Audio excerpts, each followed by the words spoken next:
Bueno, bienvenidos a la tercera jornada del tercer encuentro internacional de literatura fantástica. ¿Se escucha?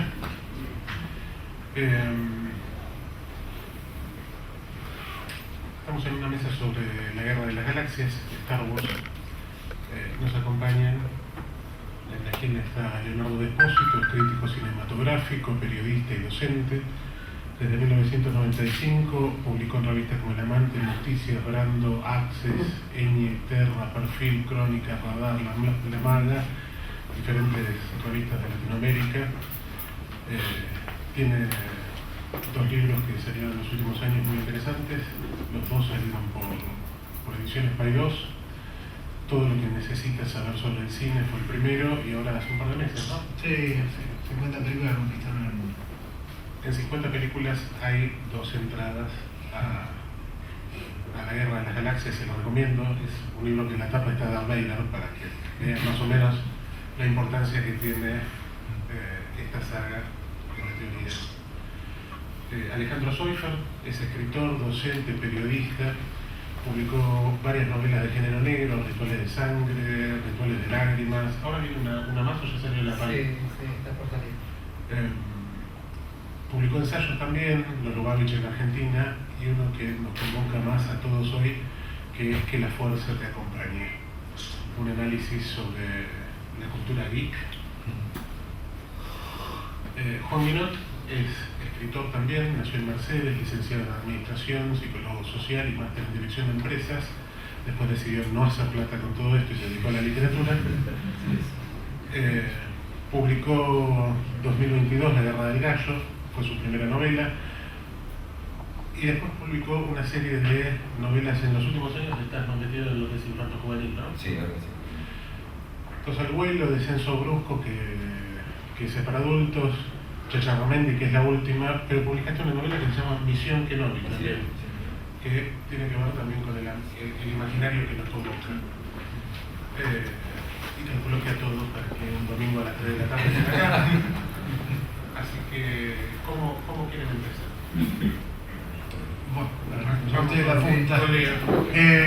Bueno, primero buenas tardes a todos.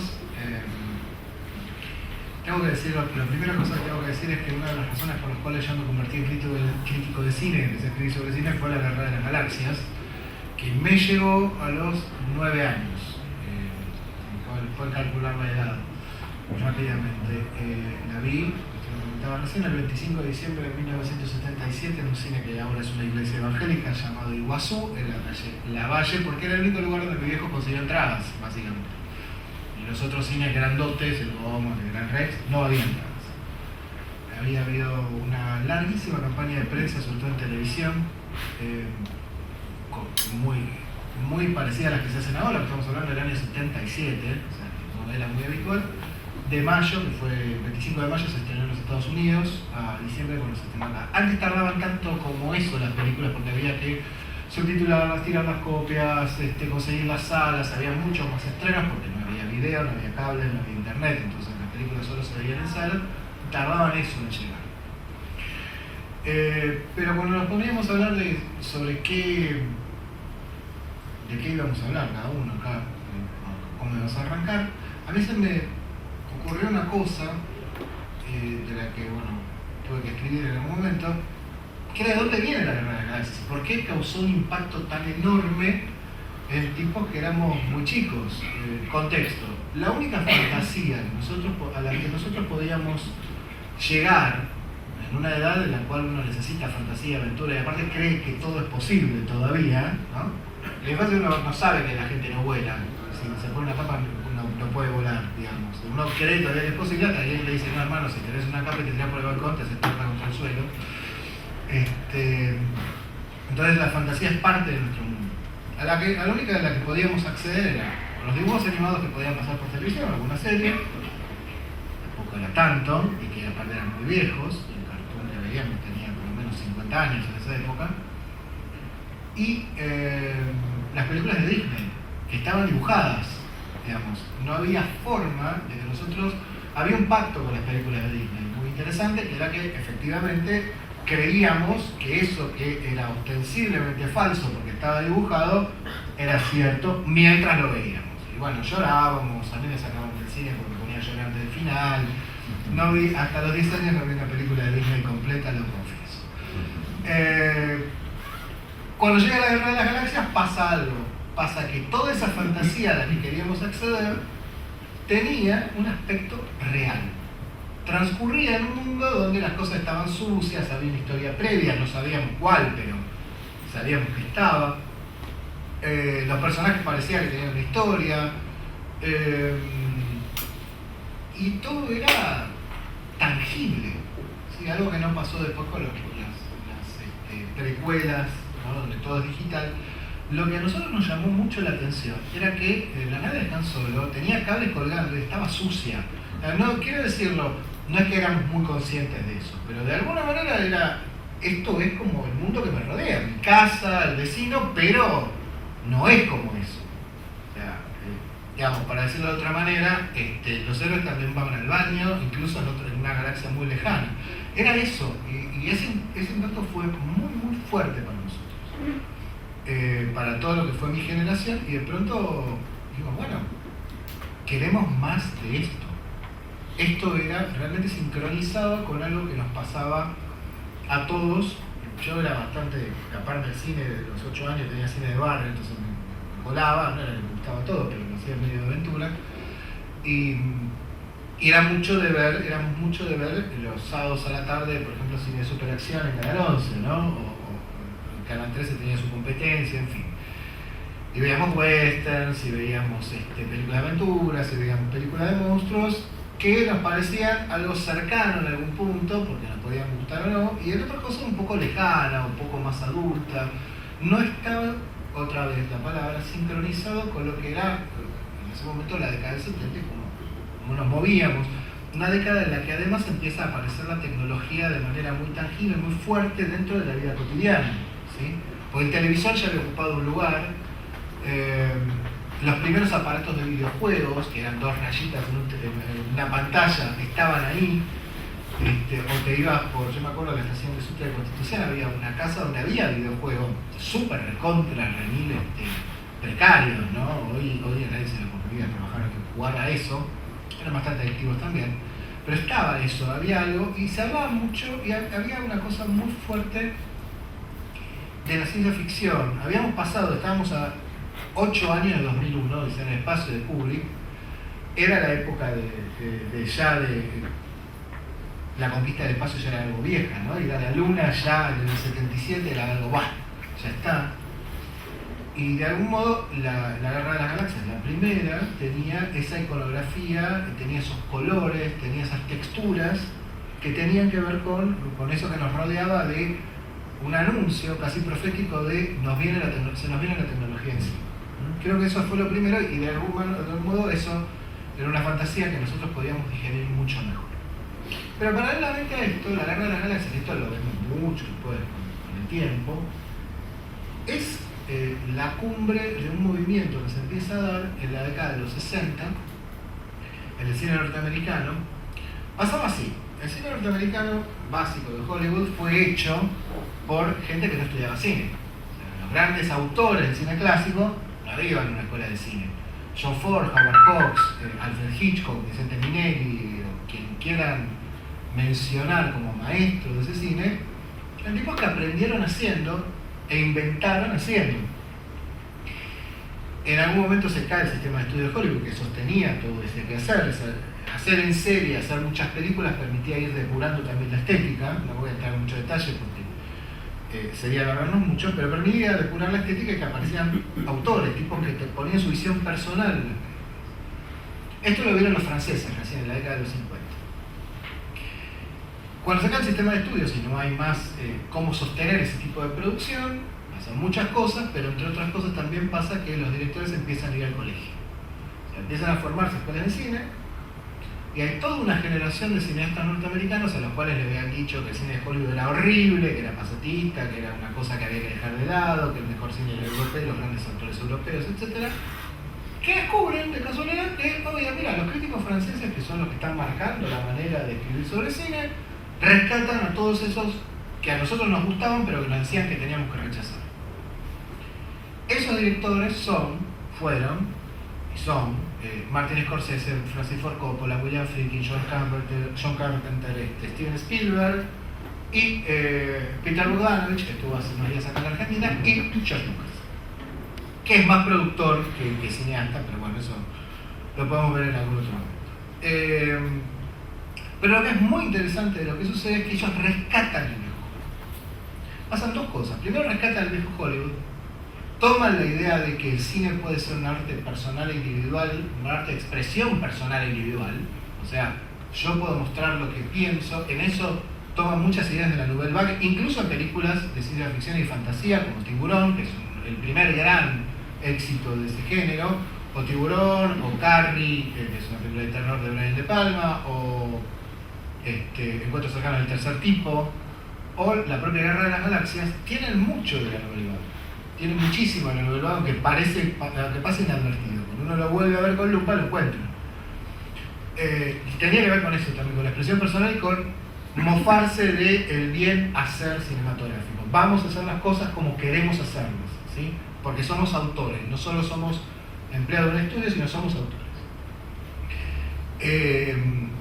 También tuvieron todo el cine del mundo, porque justamente cuando estudiaron cine, veían cine de otros lados, de Japón, de América Latina incluso, alemán o ruso, lo que fuere, y de ahí vienen muchas ideas. La Guerra de las Galaxias,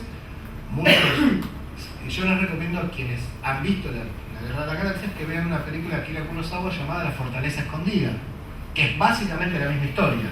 Hay una princesa perdida, hay que rescatarla, hay que reventar una fortaleza, es eso, ¿sí? Es tal cual, y es muy consciente esa influencia. Y esa generación dijo, bueno, vamos a tomar todo el cine y lo vamos a rehacer, vamos a ver qué hacemos con todo esto, vamos a ver por qué era pertinente para la gente ver estas películas, por qué eran pertinentes las sagas o los seriales cinematográficos como Flash Gordon, que empezaban todos con un cartel que decían episodio X, 28. El malvado que Ming de Mongo tiene atado de un precipicio al pobre Flash Gordon y abajo hay unos yacaré que se lo van a morfar. Empezaban así y ahí empezaba el capítulo, ¿no? Y lo que hace Lucas, ese reciclaje, ese decir, bueno, vamos a agarrar el cine, que es nuestra pasión, y lo vamos a transformar en un lenguaje a partir de citas, de memoria, de reelaboración, y vamos a ver cómo puede funcionar hoy, en esta década, en la cual la tecnología profetiza que nos va a invadir.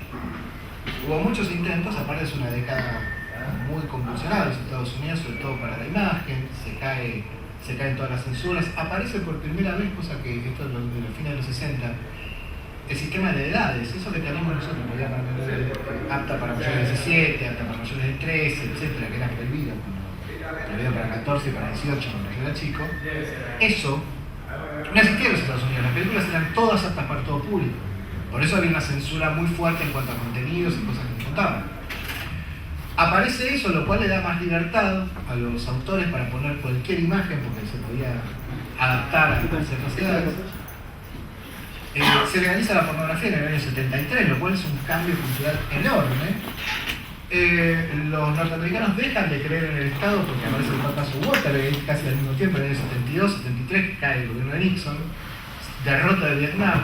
Todos esos elementos hacen que, además de una cierta desconfianza acerca de la estabilidad del mundo, que aparece en muchas películas, está en El Padrino, está en La Conversación, está en Apocalipsis Now, digo, para nombrar las de Coppola, que son, está en El Exorcista, está en Contacto en Francia, de Friedkin. Al mismo tiempo había una necesidad de recuperar algo. Yo creo que La Guerra de las Galaxias lo que hizo fue juntar todo esto, y proveer eso que tienen los cuentos de hadas, que es consuelo y esperanza, y una posibilidad, ¿no? Entonces, de una manera muy consciente, una película que recicla todo, tiene elementos de thriller, tiene elementos de western, tiene elementos de película bélica, de comedia romántica, pueden verlo todo como una especie de salpicón. Estaba recuperando aquella idea de el cine como lugar de consuelo y de esperanza, al mismo tiempo de ser de expresión personal. Y creo que por eso esa fantasía cuajó, más allá de la iconografía, que la iconografía es poderosísima, pero cuajó perfectamente en un momento. Y nos hizo pedir más. Dos elementos más. El primero es que es la primera película en la cual funcionó realmente crear tecnología para hacer películas. O sea, se quería contar esta historia, hacía falta esa tecnología para esa historia, por eso apareció la cámara de Extraflex y todo eso, y a partir de ahí fue un cambio enorme, bueno y malo, tiene su parte negativa y su parte positiva, que es bastante largo de contar, pero es así, respecto de la relación entre el cine y la tecnología. También abrió un público nuevo, nos permitió ser chicos a los 30 o 40 años, eso es algo que no pasaba con el cine hasta ese momento. Fue una revolución absoluta y tiene que ver con todo este estado de cosas y de dónde venían esos elementos, porque cuando vos ibas al cine a ver esa película te pasaban dos cosas, que estabas viendo algo totalmente nuevo que no habías visto nunca, jamás, y al mismo tiempo que te recordaba muchas cosas que sí habías visto. Ahora, lo de la cantina es igual a lo del western y vos te sonreías con eso. Ese era el punto. Decías, este muchacho que está filmando, no sabía quién era, ¿quién se pone a pensar en la teoría de autor a los 9 años? Nadie. Te está guiñando el ojo y te está llevando de la mano. Entonces, es muy probable que cinematográficamente la película tiene una gran cantidad de errores. Yo, de todas maneras, soy reacio a hablar de la corrección cinematográfica.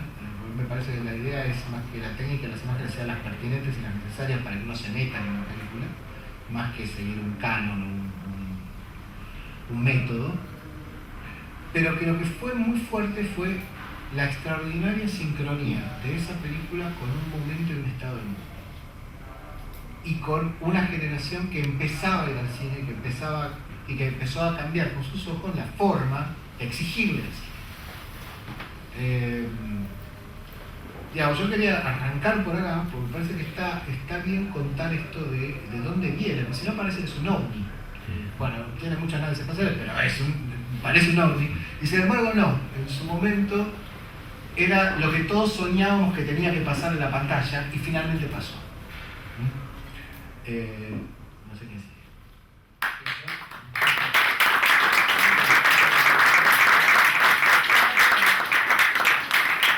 Bueno, yo también agradezco por la invitación a estar acá. A mí me pasaba algo curioso, soy el más chico de esta mesa, disculpen chicos, pero la verdad.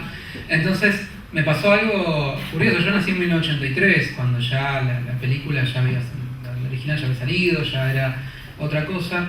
Y de vuelta, como decía el colega, no había en esa época la posibilidad de tan libremente acceder a un contenido, ¿no? No es que decís, bueno, soy una película, me la bajo, la veo en Netflix, la veo en acá o allá o lo que fuere, sino que se daba en el cine y si no tenías esa posibilidad de verla en ese momento, bueno, olvídate hasta que en alguna casualidad la repongan o la pasen en alguna fiesta infantil en la cual pasaban esas ediciones todas recortadas.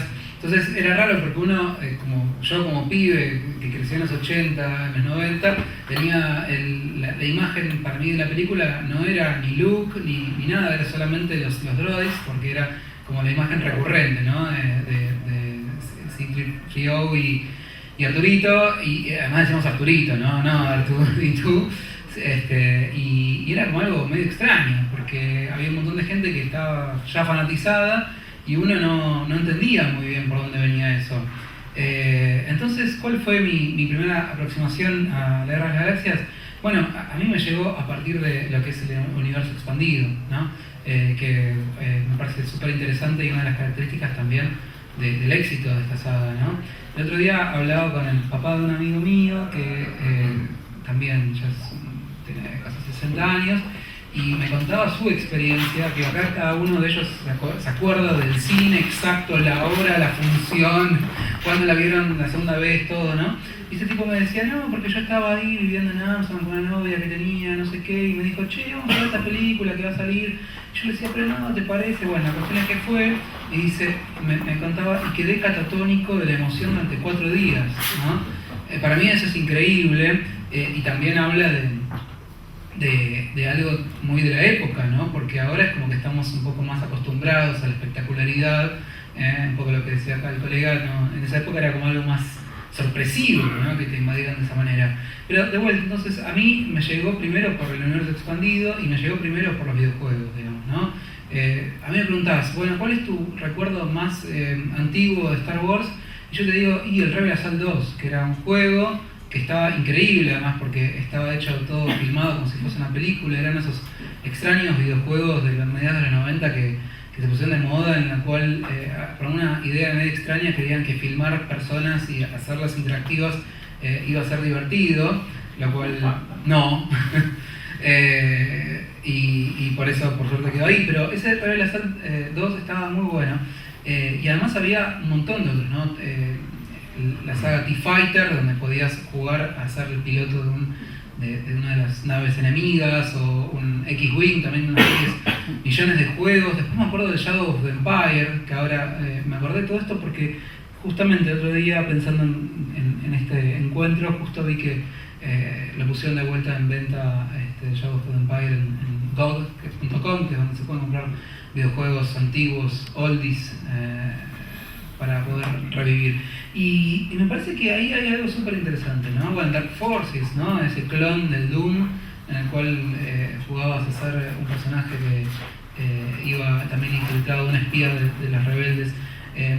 Toda la mitología que creó la Guerra de las Galaxias y creó George Lucas es muy poderosa y es muy interesante porque también lo comentábamos un poco antes de entrar acá, de empezar a hablar con ustedes.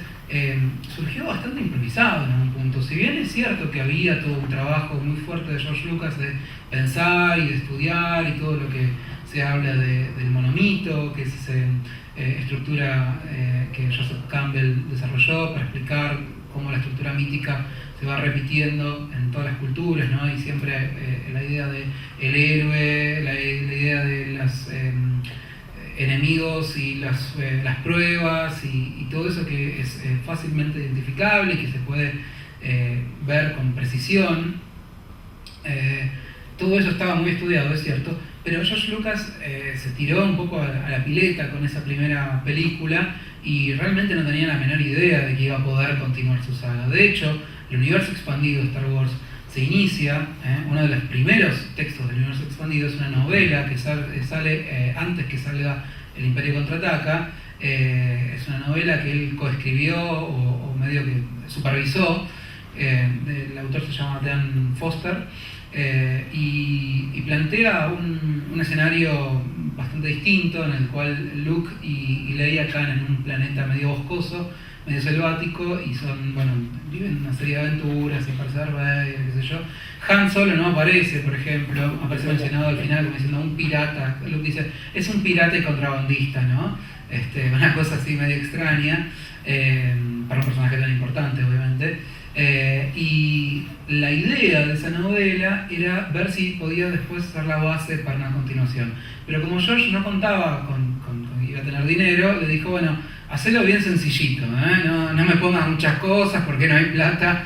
Así que toda la ambientación de la novela, los personajes, todo estuvo pensado desde ese lado. Bueno, después sabemos que la historia es otra, ¿no? Pero todo lo que fue siendo ese universo expandido, que después lamentablemente o no, depende de la perspectiva de cada uno, cuando llegó Disney y dijo, bueno, señores, acá vamos a mandar nosotros, compramos todo, me llevo todo, y dijo, no, este universo expandido es muy complejo, lo vamos a dar de baja, y generó unos gritos desesperados de un montón de fanáticos, ¿no? Porque si uno lo ve, son, no sé, hay decenas y decenas de novelas, historietas, videojuegos, ¿no? Todo este universo que de alguna manera funciona, ¿no? Lo cual es bastante impresionante que pueda funcionar. Y actualmente el estatus de este universo expandido, es decir, todas las sagas posteriores a la Guerra de las Galaxias, antes del episodio 7, ¿no? Todas esas sagas del Imperio Oscuro, el Imperio Escarlata, el Imperio no sé qué, con los hijos de Luke y los hijos de Han y Leia y todo eso, quedó con el rótulo de leyenda, ¿no? Y me parece también que ahí hay algo interesante para pensar, ¿no? En la distinción entre mitos y leyendas, ¿no? La leyenda como un relato más unitario, si se quiere, ¿no? Más que no está tan asociado a toda una cosmogonía en general, sino que representa algún evento en concreto en un sistema de pensamiento, y todo este enorme material tan rico y tan lleno de ideas que están, en general están muy buenas, ¿no? Porque obviamente, como pasó también con otros ejemplos clásicos de ficciones que se convierten en sistemas, ¿no? que escapan a sus autores, que se trascienden a sus autores. Estoy hablando de, por ejemplo, Lovecraft, ¿no? Que también creó las bases sobre las cuales después un montón de otros escritores y autores y hasta cineastas han creado en base a eso. Con La Guerra de las Galaxias también pasa lo mismo, ¿no? Esta posibilidad de sentar las bases de un juego, ¿no? Que hizo Lucas y que después otros puedan venir a aportar dentro de esas mismas reglas. Y de hecho, también es pertinente eso porque el universo expandido, decíamos que surgió en esta primera novela, fue el primer hito, pero en realidad realmente empezó a expandirse el universo de redundancia cuando salió el juego de rol de La Guerra de las Galaxias, ¿no? En la década de los 80 por una empresa llamada Western Games saca el juego de rol y como los juegos de rol necesitaban un marco, un seteo, una serie de reglas claras de qué es lo que se puede y lo que no en ese mundo, se empezó a expandir y a generar un montón de bibliografía que da cuenta de esta galaxia tan lejana, ¿no? Y otra cuestión que a mí me parecía interesante para plantear acá es la idea de por qué si estamos en un encuentro de literatura fantástica estamos hablando de una saga de ciencia ficción, ¿no? Y pensaba en varias cosas. Primero, bueno, por supuesto que hay todo un trasfondo religioso, si se quiere, en la base en la cual se sustenta la saga, si bien después hay una especie de positivismo que explica la fuerza como una especie de micropartículas medio bizarras, un poco de ciencia ficción blanda, si se quiere. Me parece, en principio, que es fantástico que una religión funcione, ¿no? De esa manera. Una religión Jedi que permite que uno, creyendo en ella, pueda conducir milagros, digamos, ¿no? Eso ya me parece fantástico, pero más allá del chiste, bueno, por supuesto, ¿no? Tiene una base fantástica en este sentido de toda esa cuestión, ¿no? De una entidad que llaman la fuerza y que tiene toda esta cuestión de la lucha entre el bien y el mal, la luz y la oscuridad, etcétera, etcétera, que está terriblemente asociada, ¿no? con la literatura fantástica desde siempre. La literatura fantástica épica siempre se trata un poco de estas peleas entre luz y oscuridad y la posibilidad de utilizar una cierta magia, si se quiere, por más que le encuentren una explicación de vuelta de ciencia ficción blanda, ¿no? Porque creo que en eso estamos todos de acuerdo, no es hard science fiction, digamos, ¿no? Las posibilidades de viajar a la velocidad de la luz y todo ese tipo de cosas quizás no son einsteinianamente tan adecuadas a la realidad. Y por otra parte, si pensamos en la fuerza, digo, no es algo que podamos encontrar en nuestra realidad cotidiana, lamentablemente, y pese a que existe la religión Jedi, ¿no? Con gente que cree en eso, pero bueno, cada uno cree en lo que quiera. A mí también siempre me gustó esa manía de tratar de explicar, ¿no? Esas cuestiones que son básicamente fantásticas. Digo, los sables láser son básicamente fantásticas, pero uno se compra los libros que explican y qué sé yo, y te parece todo un diseño pseudocientífico de cómo es que funciona el sable láser. Y bueno, eso siempre me causó un poco de gracia, ¿no? Pero de vuelta, entonces, hablando un poco esa idea del universo expandido, digo, es un universo tan rico, ¿no? Tan lleno de posibilidades. Es como una especie de arenero, ¿no? Que cada uno que le dan la licencia o lo que fuere puede entrar a jugar con esas reglas, ¿no? Y hay tantas cosas. A mí, por ejemplo, de las cosas que más me gustan, incluso por fuera de la saga original, que de vuelta, como les decía, yo nací en 83, la primera vez que la vi fue cuando salió la edición especial, la Special Edition, que me compré, me acuerdo, me regalaron el pack, había venido un pack dorado. Venían las 3 películas en VHS, o sea, imagínense, y ahí las pude ver y volver a ver varias veces, pero ese fue mi primer contacto, digamos, no tuve la posibilidad del cine. Y a mí entonces me impactó mucho más, y creo que me fanatizó mucho más, cuando jugué al juego de rol de PC, Caballeros de la Antigua República, ¿no? Knights of the Old Republic, Kotor, para los entendidos, y tenía para mí un tipo de mitología incluso más poderosa, más potente, más interesante que lo que después era el canon, digamos, ¿no? Las películas, los episodios, y ni hablar de las precuelas. Pero bueno, fíjense cómo la cosa termina dando la vuelta completa cuando ahora los nuevos episodios están en manos, ya no de Lucas, que ya se quedó afuera, para bien o para mal del asunto, y quedó en manos de los que crecieron fanatizados con eso, ¿no? Entonces, eso es lo que me parece que es súper interesante de la creación de un dispositivo narrativo que permita a distintos creadores a tomar esas herramientas y con esas reglas de juego aportar a eso, ¿no? Hay mucho recelo siempre, ¿no? Por esta cuestión del autor, ¿no? De no modificar lo que el autor dijo, no modificar lo que el autor planteó, no salirse de como si el autor fuese el dueño de lo que escribió, ¿no? Y pasa en todos los medios, ¿no? Sale una novela de James Bond que no escribió Ian Fleming y es un escándalo, ¿no? O las novelas de Stieg Larsson, que también están saliendo ahora a continuaciones, etcétera.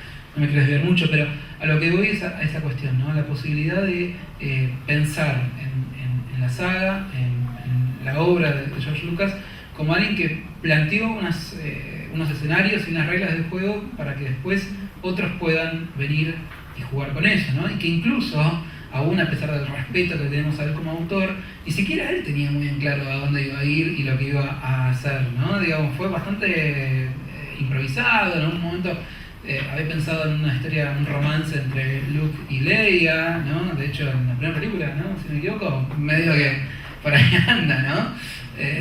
Después se le fue a otro lado, ¿no? Pero entonces a mí me interesa más que nada por eso, ¿no? La saga, me interesa por esas posibilidades, por lo que creó a nivel simbólico y lo que creó a nivel de posibilidades narrativas y por supuesto la inteligencia con la que fue planteado, ¿no? Bueno, gracias.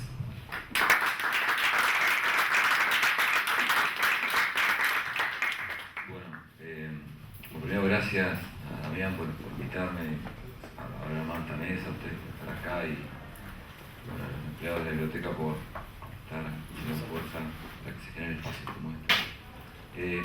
A mí me pasó algo, yo venía con alguna idea y quiero compartir algo que me acaba de suceder. Yo me confundí, fui al piso tercero y acá, y me di cuenta en el ascensor por qué me confundí. Acá lo velaron a Fowl era muy amigo mío, estaba acá el cajón, yo estuve sentado ahí todo el domingo y sé que debo tener un tema de negación, pero ahí empecé a conectar con el universo Star Wars que habita en mí. Fowl es un tipo que apareció en mí cuando yo estaba, yo habitaba dentro de Estrella de la Muerte, yo era parte del Imperio, trabajaba en marketing en Arcor, y aparece Fowl como consultor de Arcor, y si bien él nunca hizo manifiesto lo que sucedió después, de hecho se enojó mucho cuando yo me fui, yo era gerente de Arcor, me fui a los 31 años, ahora tengo 47, pero para mí fue Kenobi, o sea, en general él para mí fue Kenobi. De hecho cuando yo le pedí que quería escribir, me dijo yo no hago taller, me mandó con la Iseca, ¿no? Que fue realmente mi maestro narrativo, de escritura. Y de hecho, para terminar con esta escena, me estaba acordando ahora, en el velorio de Quique, estaba ahí prendida música clásica, o sea que la música clásica y Williams en Star Wars es fundamental también en la creación de ese universo. Esto me pasa a mí con Star Wars desde que vi la película. Esta interpretación de la realidad a partir del mito y de este universo expandido de Star Wars. La primera vez que vi la peli fue en Mercedes, en el cine español. Pasaba igual, como estaba yo veía los sábados superacción y los domingos cine, de corrido, todo. De hecho, mi casa, que estaban todos, el caldo de mi casa era una locura interesante, se hablaba siempre de extraterrestres, de fantasmas que habitaban en mi casa, o sea, yo qué sé. No hay límite entre lo fantástico y lo real en mi vida. Y ir al cine para mí era la puerta de entrar a esos universos que tanto anhelaba y que me hacían tan bien. Y bueno, yo no estaba bautizado porque mi viejo se había puesto en la cabeza que tenía que bautizar de grande, todos mis compañeros me forreaban, me volvían loco, porque tenía una abuela que decía que era un animal porque estaba bautizado, o sea, la pasé muy mal con ese tema. Y cuando me dieron la oportunidad de bautizarme y de elegir a los padrinos y madrinas, yo elegí al dueño del cine. Entonces entraba gratis. Nosotros, yo sino mis amigos. Nos íbamos 10 minutos antes y casi que abríamos, le tocábamos la puerta para no entrar. Y para mí el cine, y me iba con los afiches a mi casa. O sea, íbamos con mis hermanos, llenando toda la habitación de afiches. Entonces el día que apareció Star Wars, en realidad habíamos mucho cine. Y Star Wars logró algo, o sea, la imagen de la nave que se mueve, la primera peli, sale ese humo, todo muy blanco, muy de propaganda de ¿cómo se llama? De lavarropa, ¿no? De jabón en polvo.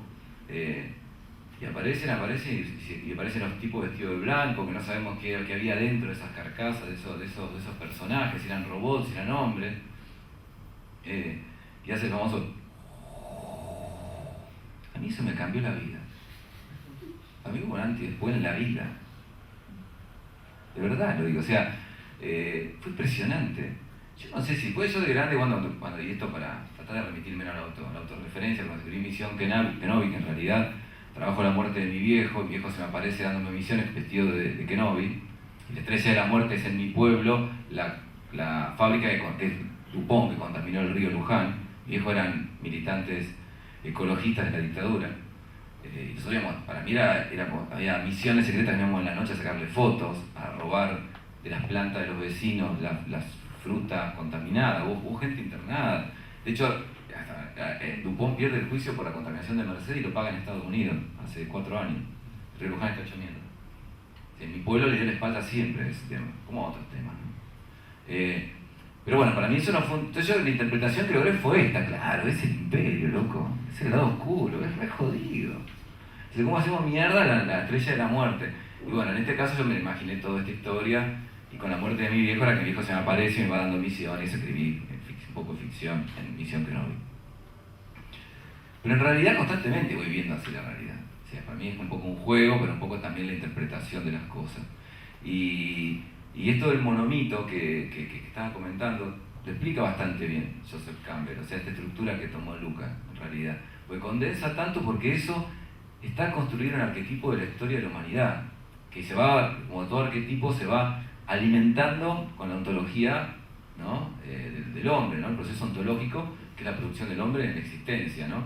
Y ese arquetipo sigue mandando, y lo agarramos.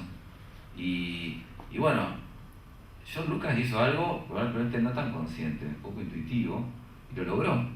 Él pensó una película con una estructura marketinera, justamente. Las primeras fotos que se ven es él con un asesor de marketing.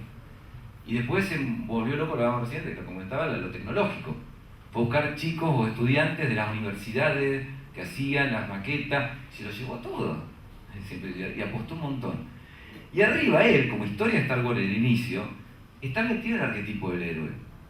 Porque falla, no tiene guita, la distribuidora le promete algo y pone otra película en lugar de la de él, después que la hizo. Durante la filmación de la primera, se tienen que juntar para hablar todos los actores con Kenobi porque se quería ir. El tipo estaba echado a las pelotas, era todo un bardo, no salía nada, jodían, y el tipo era un señor actor.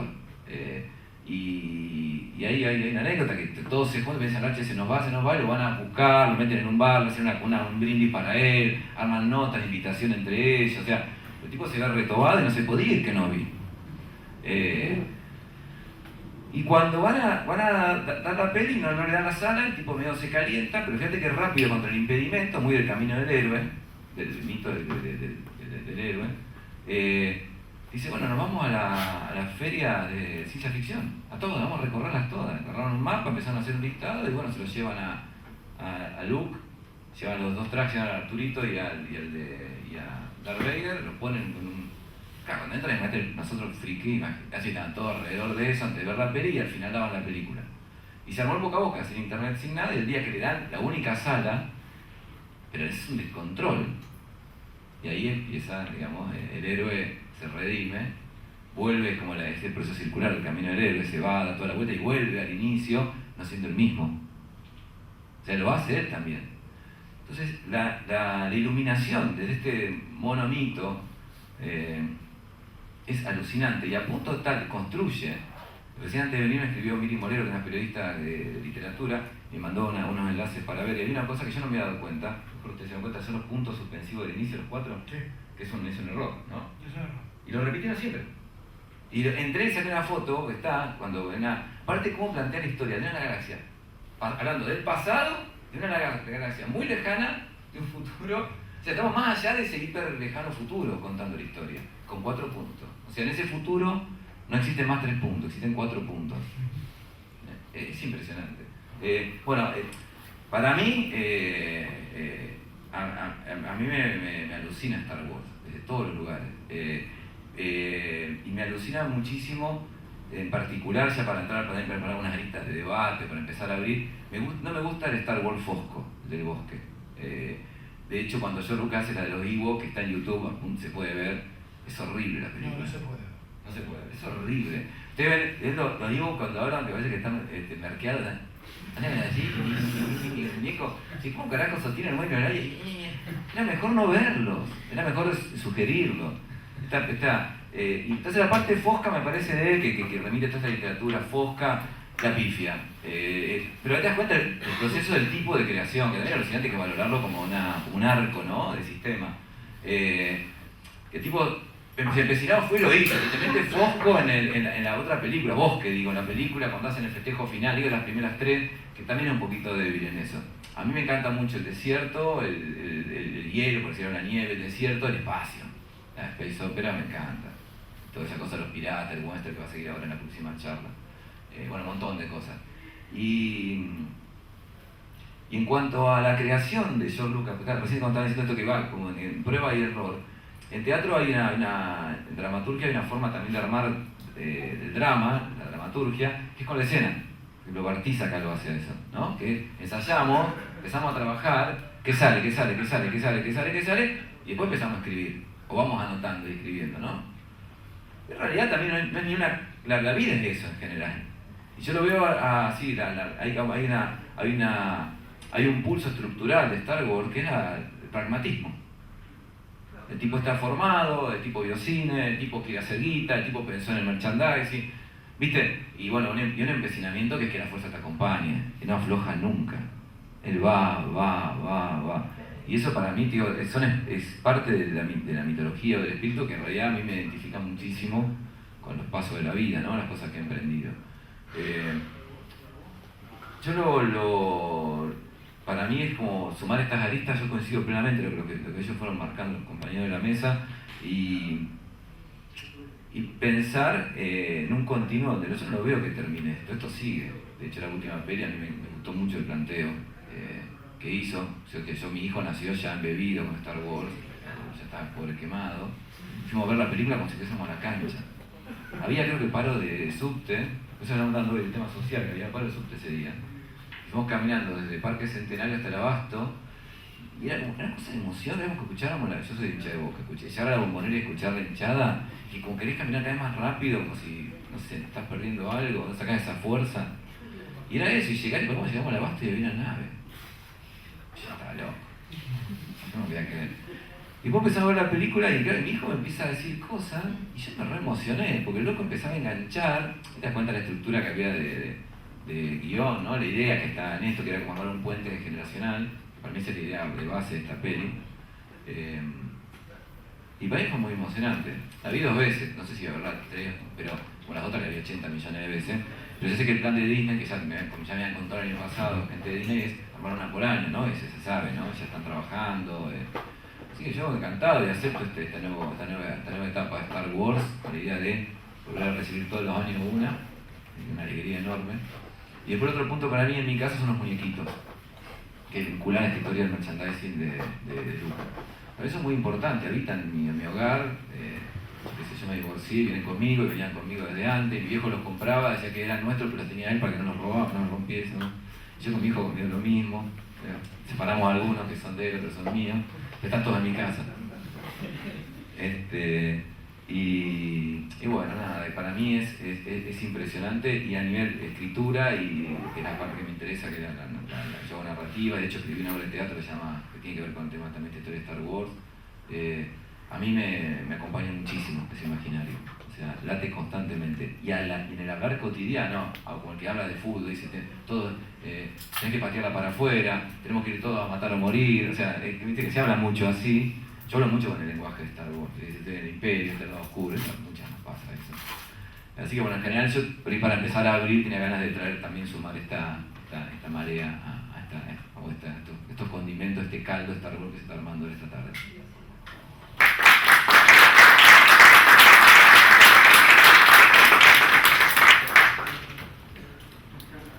Bueno, antes de pasar a las preguntas y al debate, o para alimentarlo un poco, a mí me pasó algo muy parecido también. Yo la saga original la veía con mi abuela, que está por acá en la sala, que me compraba también los muñequitos, que cuando se rompían los arreglaba y eran tan chiquitos que ella se quedaba con los dedos pegados con la gotita y después se los tenía que cortar. Y hay una estructura simbólica en las dos primeras, sobre todo, que es muy fuerte, y a mí me empieza a hablar de cómo se fractura todo eso después. O sea, ¿qué le pasa a Lucas en la cabeza, ¿no? O sea, la fuerza que acompaña, esa orden casi taoísta que tiene poderes mentales, etcétera, que se transforma en 5 minutos de episodio 1 en una AFIP del espacio que bloquean a un planeta que es como Cuba, ¿no? O sea, toda una cosa muy extraña sucede ahí, empieza una desconstrucción feroz que ya empieza con la tercera, que empieza a pifiarlo. Pero bueno, antes de hablar de todo esto, me gustaría que vos nos cuentes un poco esa charla que le diste a los alumnos de colegios secundarios del primer año. Cuando hablamos de cuentos de hadas. Cuando hablamos de, sí, ciencia ficción y fantasía. Ah, exactamente. ¿La película es ciencia ficción o fantasía? No, la película es una fantasía. Hay una cosa, esto es cierto esto.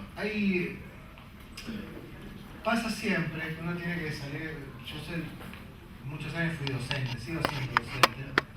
Ustedes dirán que quienes son mis alumnos ahora se reirían bastante, lo voy a decir después. Una cosa que pasa es ¿qué es la Guerra de las Galaxias? ¿No? O sea, es una pregunta, y la Guerra de las Galaxias es un muy buen ejemplo para explicar esto. Yo sé a dónde viene también. La ciencia es una excusa, digamos. Y me parece que también se conecta mucho y muy bien con lo que decís que pasó con la segunda saga, digamos, que también estaba pensando qué había pasado con eso. En general el relato es siempre fantástico, ¿sí? Es decir, hay un elemento extraño, en realidad, perdón, hay como tres niveles, o 2 niveles. Ustedes saben que hay una cosa que es el mundo de lo maravilloso y el mundo de lo fantástico. El cuento de hadas es el maravilloso. O sea, las personas que habitan el mundo del cuento de hadas, el bosque del cuento de hadas, saben que hay brujas, que hay hadas, que hay gnomos, que hay encantamientos, que hay contraencantamientos, y forman parte de su mundo habitual. No son algo extraño que viene de afuera. El Señor de los Anillos, por ejemplo, forma más parte de lo maravilloso que de lo fantástico. El fantástico es aquello que tenemos un mundo muy similar a lo cotidiano, muy similar porque está escrito en general, está filmado, no es el mundo cotidiano, y donde aparece un elemento extraño, inexplicable, que causa una crisis. Y esa crisis es lo que nosotros vemos como relato. Un hombre invisible, una máquina del tiempo, una invasión extraterrestre, o un mago, o un vampiro, o lo que fuera, ¿no? Algo que, o incluso un mesías, digamos. En cualquier caso, es algo que no tiene nada que ver con nuestro mundo y que viene a cambiarlo, a romperlo, y con lo que tenemos que vivir.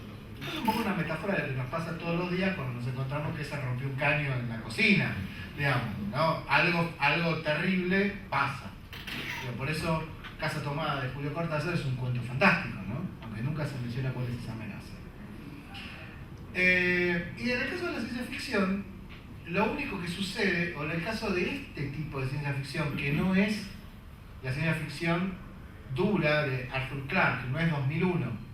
En 2001 no hay nada fantástico salvo el monolito si quieren, que tiene alguna explicación racional, pero que nosotros no podemos llegar a conocerla completamente. Si leen la novela 2001 escrita después de la película, ahí Clark dice, no, lo voy a explicar todo porque la gente no entendió nada, pero eso es otro tema. Ahí tienen un ejemplo de fanfiction hecha por el propio autor del guión original.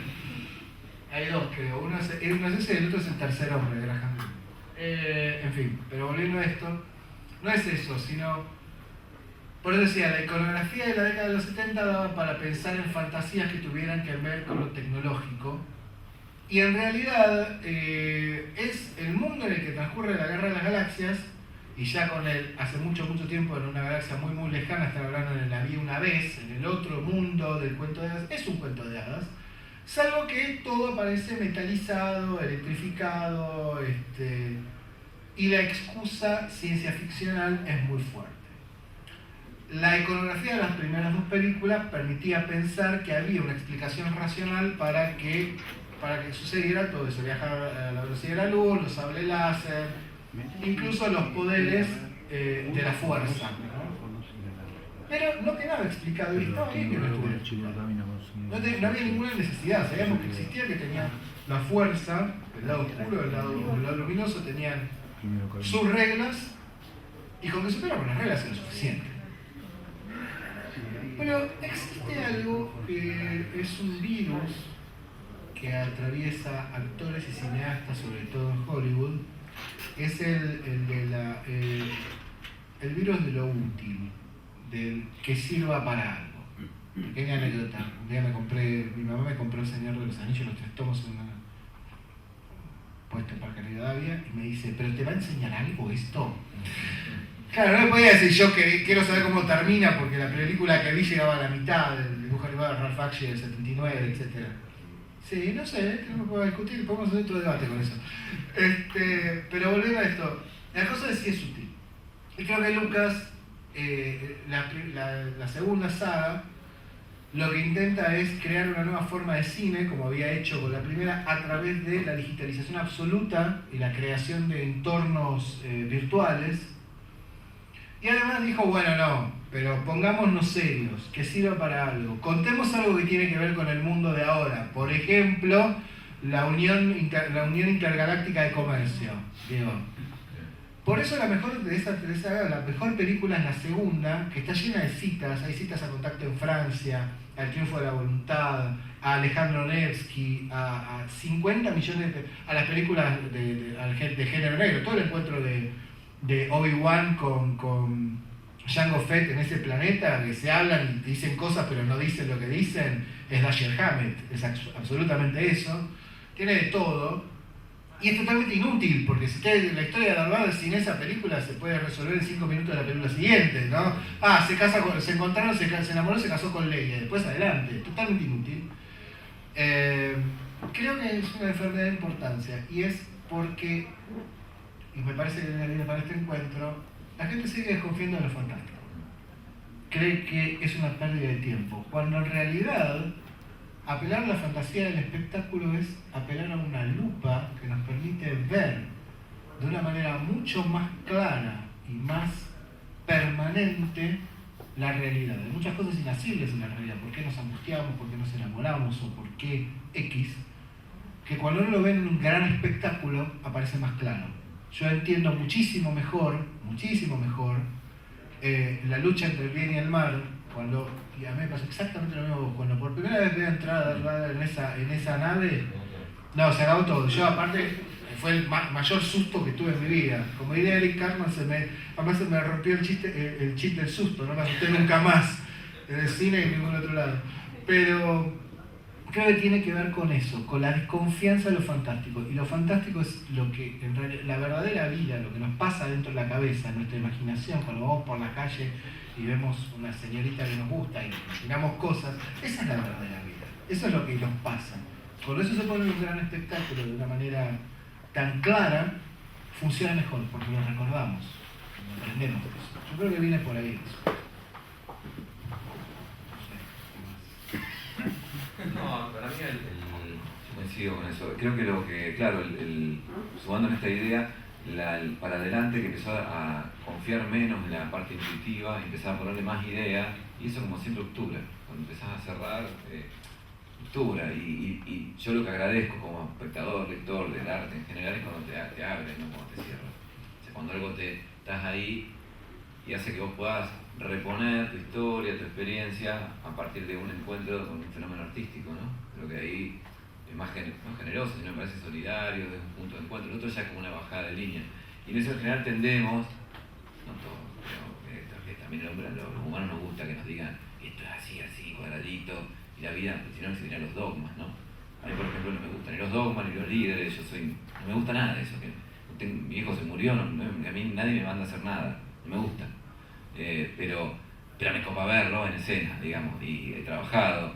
Entonces cuando vos te das cuenta que te están traficando algo, así es una pavada, ¿no? Pero te están traficando una idea para que dirá, joder, si lo que sí cierra. Empezás a poner, en mi caso pongo resistencia, creo que pasó mucho eso. Empezás a poner resistencia, porque antes mostraste otra cosa. Creo que ahí está un poco ese punto de inflexión. Sí, para mí también un poco lo que pasa es que la trilogía original es demasiado fuerte, ¿no? Es imposible luchar contra eso.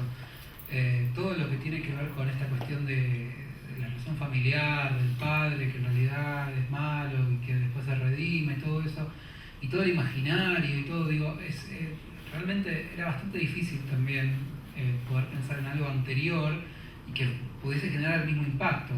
Y también hay otra cosa que es un poco curiosa, ¿no? Que es que el hecho de que sea una trilogía anterior, pero que por la espectacularidad misma necesaria de otra época, de una película que se hizo 30 años después, 20 años después, no tanto, 20 años después, ¿no?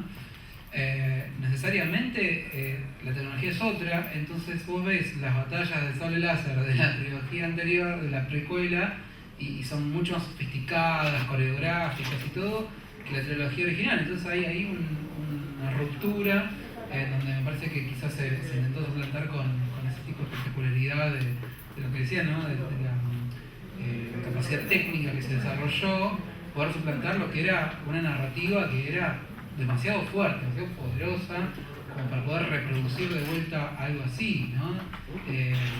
Creo que por ahí un poco tal vez pasó. También hay que tener en cuenta que no es lo mismo retomar algo que uno hizo teniendo en cuenta el impacto que eso que hizo ya tuvo, ¿no? Me imagino a George Lucas sabiendo todo lo que la responsabilidad, ¿no? Es casi como el consejo de Ben Parker, con un gran poder implica una gran responsabilidad, ¿no? ¿Cómo haces teniendo la responsabilidad de haber hecho un ícono del cine y de la cultura de masas para volver a tomar el guante, ¿no? Y superarte a vos mismo o mínimamente quedar empatado? Bueno, es complicado, ¿no? Me parece a mí, ¿no? ¿Qué sé yo? De hecho, retoman para Disney recontrata o contrata a que llegó hasta el Imperio Contraataca, que se había peleado con Lucas. Eso lo leí, o sea, y lo trae, o sea, creo que en esta etapa nueva hubo una búsqueda de poder rescatar algo, ¿no? De lo fantástico y de cierta experiencia previa a lo que fueron las demás experiencias de George Lucas, que tampoco es un genio, está buenísimo, pero está claro que a mí me atrae más el comienzo. Que decís es Lawrence Kasdan. Lawrence Kasdan, que aparte es un gran cineasta, pueden ver cualquier película de Lawrence Kasdan, sobre todo El Reencuentro, Cuerpos Ardientes y Silverado, las tres primeras películas de Kasdan son extraordinarias. Tipo que conocía muy bien el cine clásico de Hollywood y algo que podías hacer con ese material. Es muy importante eso también, tener esos lazos, porque me parece que esto también es decía, la Guerra de las Galaxias concentró una tradición. ¿Sabes? Pensaba, perdón, la película, porque yo mencioné a Noel Baumbach, la película que uno debería ver para ver cómo se aproximaba a la ciencia ficción es Alphaville, de Jean-Luc Godard, que es, si a Godard le hubieran dado los elementos tecnológicos que tuvo Lucas, yo tengo la impresión de que habría hecho algo muy parecido a Star Wars, habiendo hecho Alphaville, que se ríe de los géneros, dice que transcurre en la luna y en realidad uno ve París, ¿no? Es una cosa muy rara. Traten de verla, Alphaville. Es creo que la cuarta película de Godard, la última, si no me equivoco, es la última película en blanco y negro de Godard. Antes de Una mujer es una mujer, que es la sí, Una mujer es una mujer, que es la primera en colores. Eso. ¿Alguna pregunta del público? Vení, acércate así. Así a la cara. Queda registrado para la Posteridad. No, solo quería comentar de algunas cosas que dijeron, que es del tema del presupuesto, que Lucas no tuvo un gran presupuesto en las primeras tres, y que quizá en las precuelas lo que lo perjudicó fue eso, como el hacer lo que quieras, demasiada libertad, quizá le explotó la cabeza y bueno, surgió eso. Así que, no, nada, eso es lo que quería comentar. Es cierto, es cierto. El presupuesto original de la Guerra de la Galaxia, lo que le da Fox, les voy a contar una anécdota que quizá no lo sepan. El presupuesto tenía tan poca plata para filmar la primera, que Lucas, que era muy amigo de Brian De Palma, era un grupo de tipos que andaban todos juntos, Schrader, Coppola, De Palma. Coppola y De Palma, Coppola y Lucas habían fundado Zoetrope Studios para generar tecnología para las películas en 1969, por ejemplo. Lucas era el de la visión tecnológica y de producción y Coppola era el de la visión estética en general. Tenían tan poca guita que la Fox les da un lugar para hacer los castings al mismo tiempo con los mismos actores de la Guerra de las Galaxias y de Carrie. Por eso William Katt, que es el chico que muere en Carrie con el balde de sangre en la cabeza, ¿se acuerdan? Lee, lo pueden encontrar en YouTube, lee el texto de Luke Skywalker. O sea, hace la prueba de cámara como Luke Skywalker con un tipo al que rechazaron para hacer de Han Solo, que era Kurt Russell, que hace también la prueba de cámara del personaje John Travolta en Carrie. O sea, y Sissy Spacek hizo la prueba de cámara para Leia Organa. Porque no tenía que decir, mira, este es un casting para esta película y para esta. Lee primero esta y después esta. Han Solo, Harrison Ford era un actor que le iba muy mal en Hollywood, un secundario, había trabajado en una película sola, había trabajado muy poco. Se quería ir a Francia porque era amigo de Jacques Demy, y es verdad, era muy amigo de ellos. Se quería ir para allá. Y nada, le dijeron, che, hermano, como era amigo de Lucas, que había hecho un papel secundario en American Graffiti, la película anterior de Lucas, le dije, che, hermano, venía a leer el papel de Han Solo para los tipos que iban a hacer el casting. No encontraron nunca a Han Solo y le dijeron, bueno, hacelo vos. O sea, fue muy casualidad eso también. 7 millones de dólares, 5 millones de dólares le dio la Fox, 7 gastó Lucas y tuvo que estirar el presupuesto a 11 y la Fox lo quería asesinar con la primera película. Si no funcionaba bien, ahora estaríamos hablando de... fue la primera película que superó los 110 millones de dólares de recaudación solo en los Estados Unidos, lo cual es un equivalente... Hoy está tercera, ajustado por inflación. Equivaldría a algo así como unos 900 millones de dólares de hoy. Piensa que no salía lo mismo la entrada ni el dólar valía lo mismo. ¿Alguna otra participación? ¿Alguna No sé, duda? quería hacer ahí.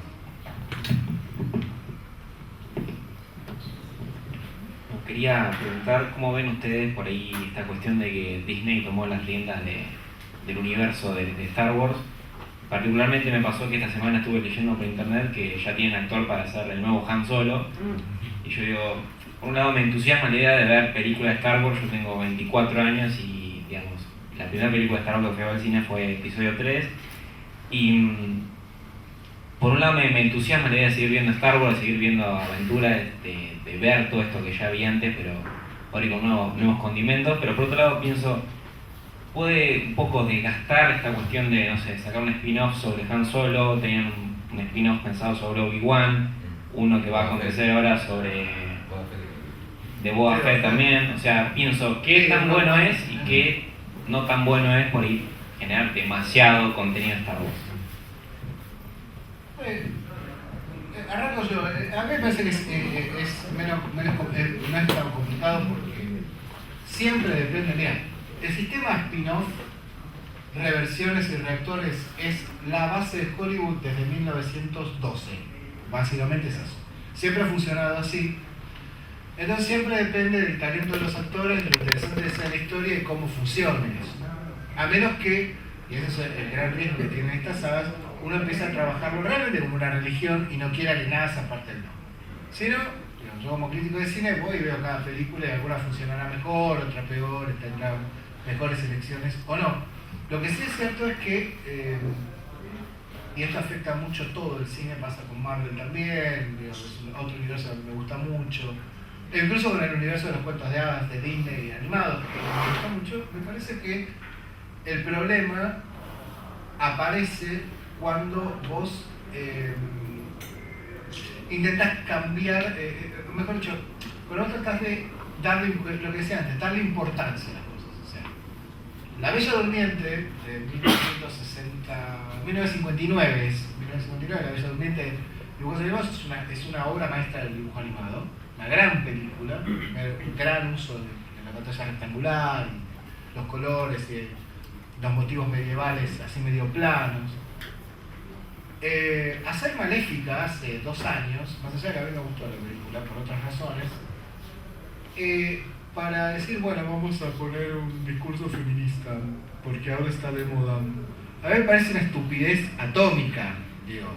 O hacer La Cenicienta hace 1 año y medio, porque lo vamos a hacer con actores porque ahora lo podemos hacer, es otra lanzada. Y hacer El Libro de la Selva, dirigida por Jon Favreau, me parece extraordinario. La película es extraordinaria. Pero hay algo más, o sea, ahí depende mucho de la calidad de la película, del autor, y de cuánto el actor, a veces de manera pírrica, logre imponer su visión. En el caso de, qué sé yo, Joss Whedon, en el caso de Marvel, para poner un caso aparte, se cansó, se pudrió, se peleó con todo, y dijeron, no, basta, me harté. Y así le salió Era de Ultron, que es un bodó. Yo la quiero mucho la película, pero como uno puede querer un perrito que le falta una pierna, digamos. Sí, es un bodriazo, pero bueno. Me parece que no afecta tanto a la Guerra de las Galaxias en sí. Pero además, como todas las cosas que son muy sólidas, se guarda en la memoria de ciertas personas. Después depende de cada obra. No es un problema, salvo que, bueno, los ejecutivos tampoco te vuelven la cabeza, pero ahí perderán, porque la gente no come libro. A mí en particular me encanta porque me encanta los géneros populares, y me parece que la serialización es parte de la lógica del consumo popular, así que siempre a priori estoy de acuerdo, me parece fantástico. Lo que sí es interesante, quizá, ¿no?, a tener en cuenta es la diferencia que hay entre el cine y no sé, otros formatos de seguir esta historia, porque yo que sepa, nadie hizo demasiado escándalo por una historia más o menos mala, de una novelización, como decía antes, del universo expandido, ¿no?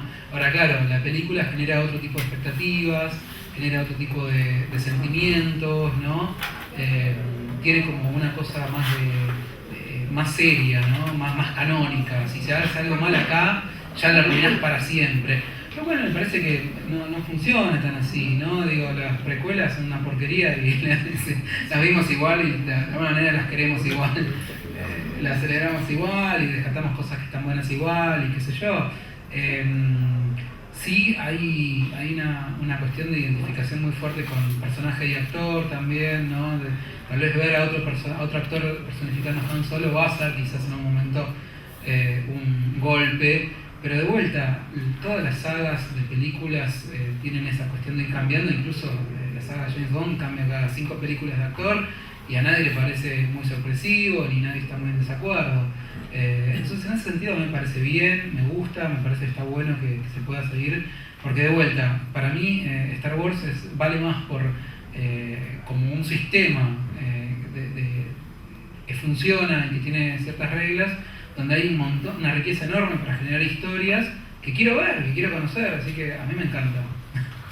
A mí la aparición de Disney no me probó para nada, y es más, me generó la fantasía de pensar que no me contraten para escribir algo o para aparecer, o sea, una industria más grande. Y después de mi experiencia en cuanto a consumo masivo, sí estaría atento a esto de, o sea, vos un bonobón, que me tocó trabajar en Arcor, bonobón te lo comes, después te ponen bonobón hasta en el, ¿viste? Empieza lo que es, esto es un vicio, una porquería del marketing.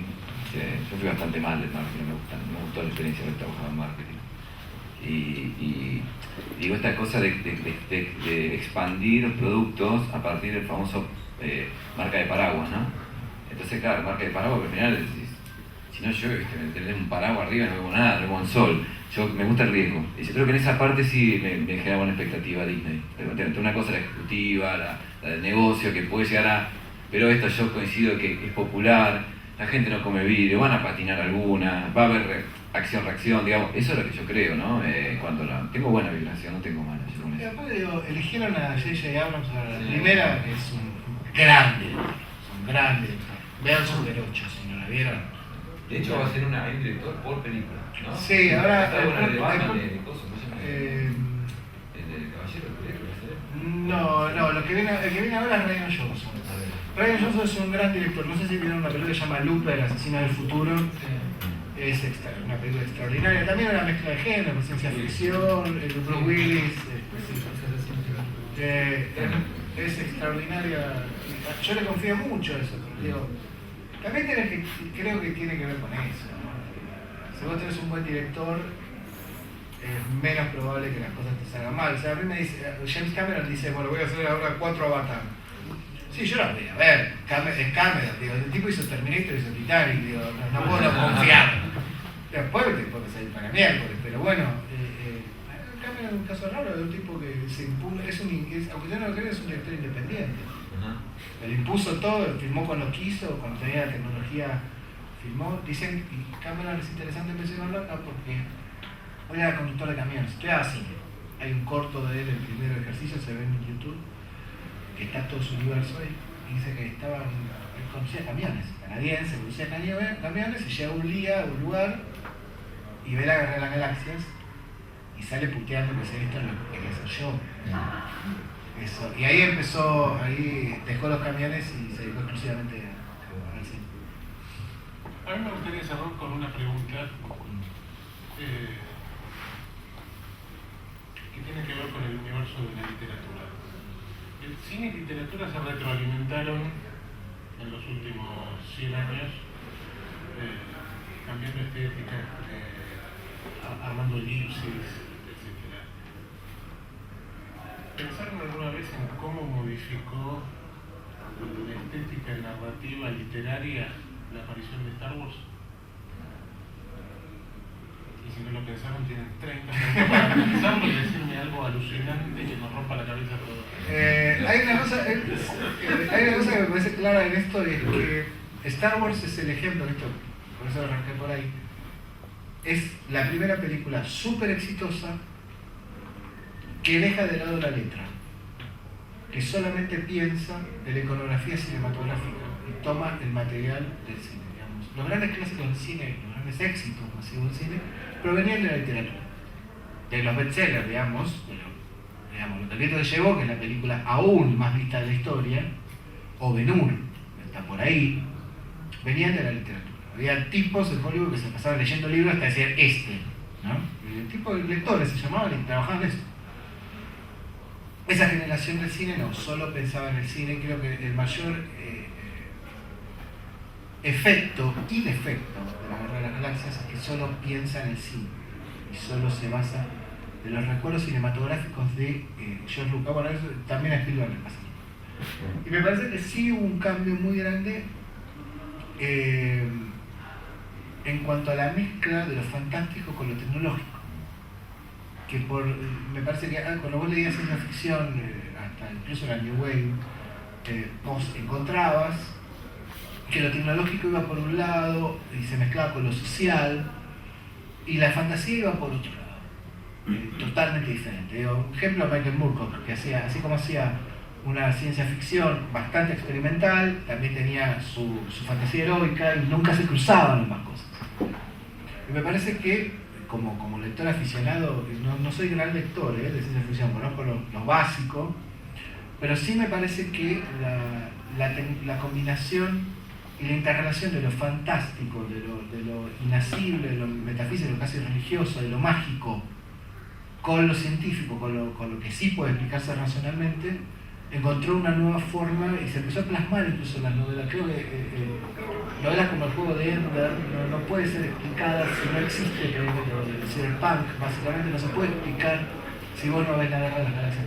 Ahí me parece que hay una cuña que apareció y que tiene que ver más con cómo el cine se metió de la literatura en ese producto. Sí, acabas de mencionar el juego de Ender y justamente estaba pensando en eso, ¿no? Una novela de ciencia ficción de Orson Scott Card, que después también fue una saga. A mí me parece que en algún punto lo que puede haber aportado la Guerra de las Galaxias a la literatura es quizás sacar al space opera, ¿no? Un género totalmente bastardo, un género malo, ¿no? Aventuras de romance en el espacio. Si uno lo piensa es un poco ridículo.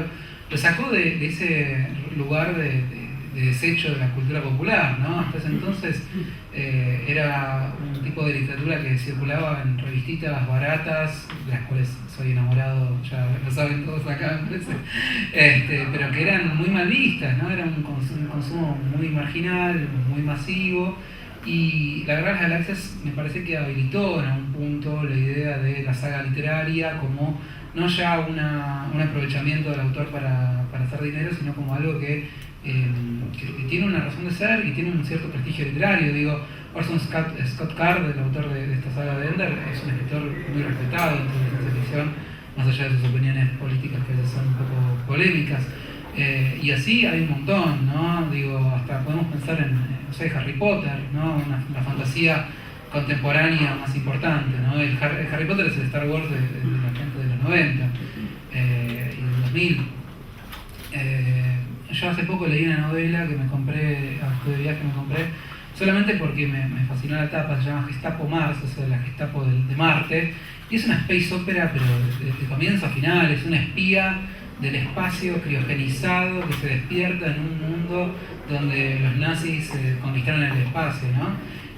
Y a mí eso me causó mucha gracia, ese tipo de historia, pero es, si uno lo piensa como desde la literatura, qué sé yo, bueno, eso seguro que no va a entrar a los pasillos de la academia, a menos que sea como para leer algo del mecanismo de la parodia o lo que fuere, ¿no?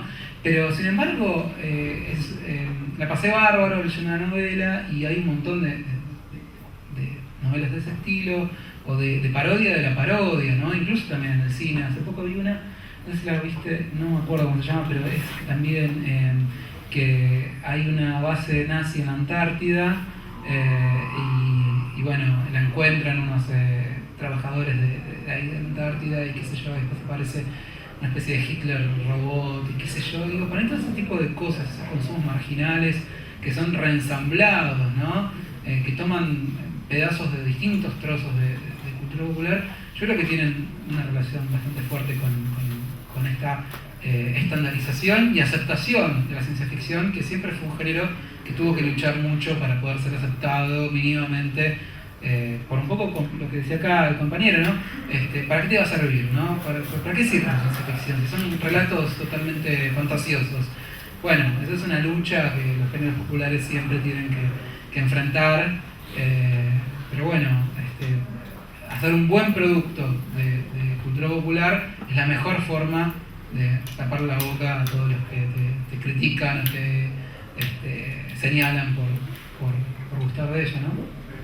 A mí se me ocurrió algo, recién estaba pensando, la erupción del lenguaje narrativo, de la narrativa que utiliza Star Wars, los que provenimos del género de ciencia ficción. Yo he escrito mucho tiempo ciencia ficción, adhiriendo a cierto lenguaje de neologismos, construcciones imaginarias, que también tornan muy ripiosa la lectura después, de quien no está habituado a leer ciencia ficción como los que estamos más habituados, disfrutamos la invención de palabras, creo que en eso Star Wars plantea una posición, muestra un formato donde el artificio tecnológico para construir escenas avanza a una velocidad tal que contiene, sin espantarte, más bien admirarte, un lenguaje oral que es simple. Estamos hablando de relaciones de que me gusta, no me gusta, que soy el padre, que es el hijo, que tenés que ir a una misión, no la tengo, que un robot te dice, digamos, cuestiones más de la historia de la humanidad en cuanto a lo mitológico o lo arquetípico, pero simple, dicho de manera simple. Ahora se me ocurrió pensar lo que dijiste, porque en lo personal, para hablar del proceso, a mí me costó mucho irme desprendiendo del género duro, porque lo admiro, lo consumí mucho, lo sigo leyendo a Gibson, Clarke, o sea, imagínense que Arthur Clarke hace ciencia ficción, es el padre de la astronomía. Es un señor que escribió ciencia ficción con un conocimiento, o sea, yo lo recontra admiro porque no tengo ni idea, no sé nada de lo que saben. Pero es cierto que hay un juego de lo que vimos ciencia ficción, que el neologismo, el inventar, ¿no? Hay un esfuerzo de energía en producir invenciones de escena y escenarios. Y bueno, creo que Star Wars en eso hace un planteo complejo, pero siempre hace a su vez la forma de contarlo. Bueno, que la fuerza nos acompañe. En unos minutos comienza la siguiente mesa. Muy western, muy buen gaucho y monstruos de oro. Les recomiendo a todos que se queden. Gracias. Gracias.